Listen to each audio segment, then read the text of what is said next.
Comment représenter les textures lorsque vous faites un manga? Bon, vous vous demandez très certainement à quoi ça sert, constatez tout de suite la différence, donc il est important de marquer les textures lorsque vous faites votre manga pour donner plus de profondeur.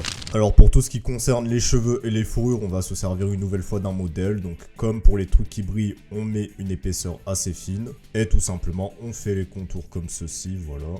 Et une fois le contour de la fourrure fait, on va tout simplement redessiner la forme de la fourrure, histoire de créer un petit peu de volume.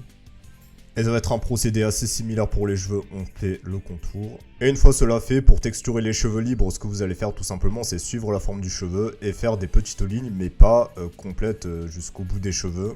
En fait, on va représenter les pointes avec plusieurs traits consécutifs qui suivent la forme de la mèche. On les fait au départ du cheveu et aussi un petit peu au milieu de manière aléatoire comme ceci.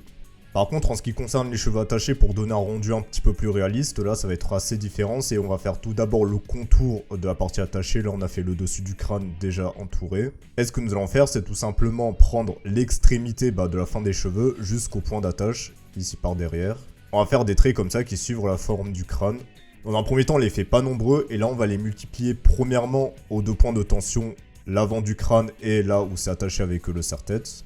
C'est un attache-cheveux, mais vous avez compris le bail. Et là, on fait des petits traits fins. Et une fois les deux points de tension formés, ce qu'on va faire, c'est qu'on va pouvoir multiplier d'autres traits, histoire de représenter un côté beaucoup plus brillant au niveau des cheveux, voilà, de manière un petit peu plus aléatoire. Et on va les faire moins nombreux sur la partie qui sera à la lumière. Et voici le résultat final une fois tout cela terminé. Et en vue plus proche, voilà, on voit que les cheveux brillent par rapport au reste du corps qui est plutôt solide parce que c'est plus solide que des cheveux. Et sur ce, je vous retrouve pour un prochain tuto.